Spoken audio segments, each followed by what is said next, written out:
And we are back with Ranked Ramble. So this is going to be a new series, so we're going to start with episode 1. I'm coming back to Explorer here. We're just going to have background ranked games, and I'm going to discuss stuff that's been going on, things that are going on from there. The current deck list just flashed up for the first 5 seconds. That's going to be the new format going forward. It's just going to be a static picture of everything we're playing, then we'll cut straight into the gameplay. So, what spurred my return to Ranked Rambles and Explorer? Well, it was the fact that Wizards is actually taking action in Pioneer as a meta. For those of you who don't know, we were having major issues with Vampires and Amalia being like 60% combined of the meta. It didn't look that much if you looked at Goldfish's meta breakdown because they also split off to Rakdos Midrange. But Rakdos Midrange was basically the Solemn Vein Ripper combo, but instead of like instead of the additional supplementary vampires, they were just running additional Rakdos cards, but it was essentially still turn 3 Vein Ripper decks. And yeah, that was not fun. And Amalia, I mean, you guys saw here, I was playing Amalia combo in my Niv lists for what started off as a meme, but then suddenly became one of the strongest things you could do in the format. And it was, even in a deck not dedicated to the full combo, was really strong. Hence why, you might have seen, if you look at the photo of this deck box, it is actually still got Amalia on it. But yeah, so those you know, Sorin and Amalia were banned in Pioneer, which sparked some great interest. I covered the bannings on the channel, and well, has that changed the format? I think it has. A lot of people have called that something should have been banned in Phoenix, and I do agree that Phoenix does need something to go. I'm not a huge fan of the idea of banning Treasure Cruise. I think we need to predominantly probably get rid of the Picklock Prankster. I think Wizards still wants Treasure Cruise to be viable in the format because it's the only place we can play it. But then at the same time, I've heard some good arguments for the fact that if we just ban the Picklock Prankster, then the next generic spell, Wizard's Prince, that mills a couple of cards, could then break the deck again. So, as much as it saddens me to say it, it might be Treasure Cruise this time. So, how has it been in Arena on Explorer? Well, I've had some mixed results. I've seen a lot of people go back to traditional Rakdos Midrange. I've run into that quite a few times, casually testing and having a game. I've seen a big resurgence in the aggro decks. You'll see here I had a match with Mono Red. Gruel Stompy has really come out. Slickshot decks are back. Turns out when one of your premier combo decks is not a deck that can instantly gain them like 70 life, aggro strategies are pretty viable. But predominantly, yeah, Phoenix has been a force to be reckoned with and is probably one of the strongest. You might even notice that we have probably about 8 cards in our sideboard for Phoenix, and I'm not even sure that's enough, so we'll see what happens. The next ban list will be in December, I believe, so we're going to see how that goes from there. We've got Duskmourn coming out soon, which is another shake-up potentially. But all in all, it's been a fun returning to the format. While I do acknowledge that combo decks should exist, I don't think they should be top tier meta number 1. And I think one of the main issues we had with Amalia was just the efficiency of finding the combo and returning it between Extraction Specialist, Court of Callings, Collected Companies. It wasn't an old school, for example, the old school Birthing Pod deck, where you had to build a board presence, then resolve the Birthing Pod, then start the chain, and then there was potentially points of reaction from there. Amalia could literally end step Chord Amalia, play Wild Growth, or end step Company, hit both of them, win the game. It was a bit too problematic, I think. If anything, I do kind of wish they kept Amalia in. I think a good payoff for like a life gain deck in Pioneer would be really fun. Life gain decks are really popular on Arena in the casual queues, so throwing them a bone for more competitive formats I think would have been a smart move, but again, I covered this in the ban. So, how have the challenges phased out since then? Well, Looking at the last 4 that ran for the end of August, they were took down by Angels, a Golgari sacrifice, sorry, Jund sacrifice, a Traxxer to light deck, which was quite sad to see. Well, it was more of a Annie joins up legendaries deck. And finally, a control deck. Blue-white control with Narset, Teferi, and the Emperor's the win cons. So, there has been meta adjustments. I believe looking through the top 8s, these decks were pretty prevalent. We saw a return of the Lotus Field decks. Good, I forgot the name of it there. And all in all, return of Mono White Humans I think is very good. I think that I do get steamrolled by Mono White Humans occasionally, but it's good to see that deck slowly making a return to the meta. Honestly, the second thing that has me scared though is the return of Mono Green. Now, Mono Green's not super prevalent. It is coming back in a pretty big way. Basically, they were pumped by the addition of the Outcast Trailblazer, which essentially gives them a second Kiora static of power 4 creature with power 4 or greater entering, you can draw a card. Also, it having a plot ability means that you can always guarantee at least one draw from it if you're willing to put it off a turn, plot it, and then cast it next turn and cast another creature. These decks suffered greatly after the banning of Khan, but they've seen a resurgence using Leyline of the Guild Pact, which essentially is if it's in their opening hands, or even if they ramp to it, it's 4 devotion, and yeah, it's pretty crazy. It's not... well, I still think it's an issue. I don't think it needs the ban of Nykthos, but we are getting to the point where we might have to ask if Nykthos might be too good in this format currently, because we have banned black cards and now green cards and a Planeswalker for the sins of Nykthos, so it's interesting valuation going forward. All in all though, it's pretty diverse meta if you look at the top 8s. The only thing, we do have a couple of Phoenixes showing up. We did see the return of a few other Fringer decks right now while people are adjusting. We saw the return of the traditional Rakdos midrange. The indomitable creativity with the Vaultborn Tyrants has come back as well, which is quite interesting.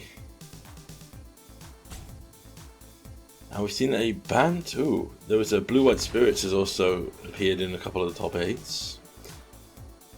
So everything has shown as truly diverse and interesting, but I think if we're being truly honest, it's still too early to tell anything. We're seeing a meta adjustment. Now, Amalia and them were banned, I believe, the 26th? So it's only been a week. So we've got to wait and let time adjust, let meta adjust. But yes, it does appear currently that Phoenix is definitely one of the best decks currently. It has one of the best win conversion rates in tournaments. It's insane that it didn't get hit with something as a ban. But it'd be interesting to see where the Amalia players go moving forward. Judging from these lists, it looks like a few of them might have gone into like a Angel Company deck, which is, yeah, really fun to see people go back to that. I suppose that deck does kind of function similarly to the Amalia deck. It is basically just trying to gain a bunch of life, get a creature that gives an anthem, and then go for a swing. Very cool. Boris Heroic, it's good to see that come back. It was a shame that got hated out with Amalia's like inevitability. So, also some very fun stuff going forward. All in all, I think that it's looking good for Pioneer, but it looks good for Pioneer currently, but there is definitely stuff that needs to happen. Number 1, Explorer needs to become Pioneer by the end of the month. Wizards have repeatedly promised that this year we would have Tournament Pioneer, and we don't have it currently. We have the entirety of Modern Horizons free, their commanders, and the most busted Elemental Evoke cycle, which has turned so many people from my LGS off Timeless that it's hilarious. Literally everyone was like, oh cool, I can play this scam deck everyone talks about. Oh wait, I got scammed. Oh wait, I don't want to play Timeless anymore. And yeah, it's truly sad to see that, because I think it could have been a quite an interesting addition. Now, how is it things going forward? It's, as I said, it's gonna depend on a few things. We need to see where the meta shakes down afterwards. As I said, Wizards have to give us full Pioneer. You have to give us Bring to Light. Look, to get the full Niv Mizzet Bring to Light deck onto this client, all you actually need is the Bring to Light, because Bring to Light and Niv, or Bring to Light and Omnath, are literally toolbox decks. If you just give us the core element, which is the Bring to Light, we will adapt the core box around it. Now, I have some tremendous doubts about this going forward, but yeah, it's been sad to say. In addition to that, there's one final thing, so we'll go over it. We need everything added to Pioneer. We need to see where the players land after a little bit more time from the ban. We need to see how many people go to Red Black Midrange, how prominent Phoenix is, does Mono Green come up to the top again, does aggro get a little bit better, and so on and so forth. We'll see the distribution of the meta. Finally, the last thing Wizards needs to do, there needs to be action taken in December if there is a problem. If it's too good, Phoenix or Mono Green, they need to take immediate action. Not do what they did previously this year, where they were like, we're watching Amalia, but we'll just leave that deck going. And we know Rakdos Vampires is really popular in most of the meta, and you play it more than half of the times. And it has a higher share than Splinter Twin ever had, which was apparently the problematic level where we had to cut it off in Modern. Sorry, true ranked Ramble, we're going fully off course here. You have to either take action in December or give us a detailed, lengthy, data-backed breakdown of why you don't take action. If we think action needs to be taken, you need to back it up and prove to us you are keeping your eye on this format. This format has suffered so much. For those who don't know, when Pioneer was launched, it had a no ban list, and it was a weekly ban structure. So people would go play in the store, play online. Predominantly they use the online data, and Wizards would be like, okay, this week there's a problem with this deck, so we'll ban this card. You know, Smuggler's Copter's in every deck, we'll ban that card. Week after, okay, Mono Black is still good, we'll ban this card. That was a great way to curate the deck moving forward. A lot of people hated that. A lot of old school Magic players like, blah blah, in my day this isn't how it went down. I personally loved it, because the funniest thing to me was all these old school players that were complaining about it and how it was the worst decision Wizards could make. They're the same ones that go onto the Modern forum and say, why is this card still on the Modern ban list? It's not even playable anymore. It was banned when the format started because they thought it would be good, but you know, it's always hilarious to see that. So they curated it really good. They kept their finger on the pulse. They were like, problem, remove, problem, remove. They left, and it gave you a sense of moving forward. And it also gave a great space for people to try and their standard decks into Pioneer, if they liked them, and slowly upgrade them. It failed at my old LGS for one sad reason, was that everyone who came to the first Pioneer launch, apart from 2 people, I was one of those 2, bought Second Sun Control. Because that was we had a ton of control players, and well, commander control players I call them, where they're like want to play control but in commander, and they love Second Son's control. They all bought it. All of them hated the format because it was control mirrors all day. And yeah, Pioneer never fired again at that game store. That game store's out of business now, ironically. You know, sad fact, but that was from other factors. So then the issue was the cutoff point where Wizards said, we are going to stop doing this, is the release of Feros Beyond Death. Then we'll give a long wait and see how things shake out. And the problem with Feros Beyond Death, it gave us Thassa's Oracle, Heliod, the Sun Crowned, and there was Kefes, who was printed previously before that. And what that led to was a hellacious combo winter with Inverter Control, Heliod Blister Company, and Kefes, Legends, Loop, and Lotus Field was another one, but Lotus Field wasn't as prominent as these other ones. And Wizards did not take action because the most prominent controls were Thassa's Oracle and Heliod Suncrowned, which were the new cards from their set. And they let that format fester for so long. Combine that with the pandemic and paper events not firing, so many people gave up on Pioneer at that point. So I don't want to go back to that, Wizards. You have to have your finger on the pulse again. I want guarantees that every update you go into detail, backed up data, take action if needed. You don't have to straight up kill decks that aren't a problem.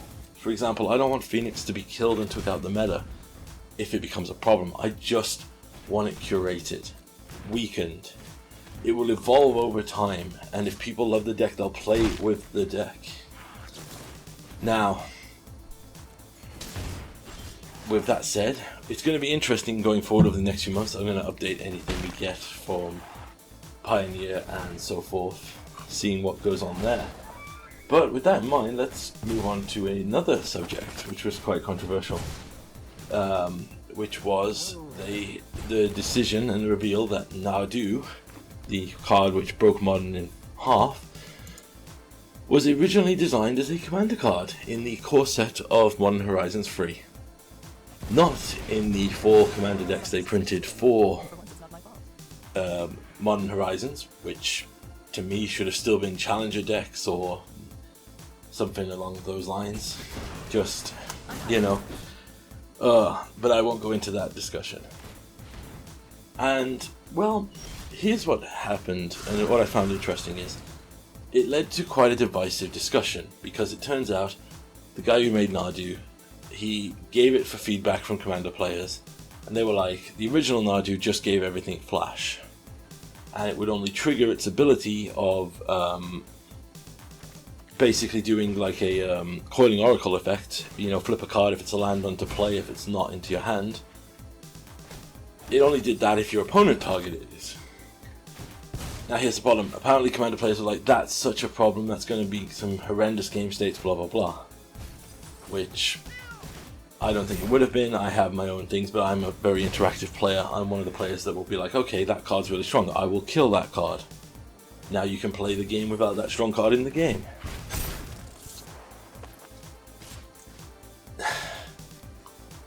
The thing that upset me about the responses was there was a lot of talking past each other. EDH players were like, we don't want cards designed for us, blah blah blah, it just takes out the fun of it, duh, duh, duh. Then modern players being like, you broke our format because you were pandering to another crowd. This is our one product we get every so many years. Commander players get 4 new products every set. And it's a fair argument for both sides.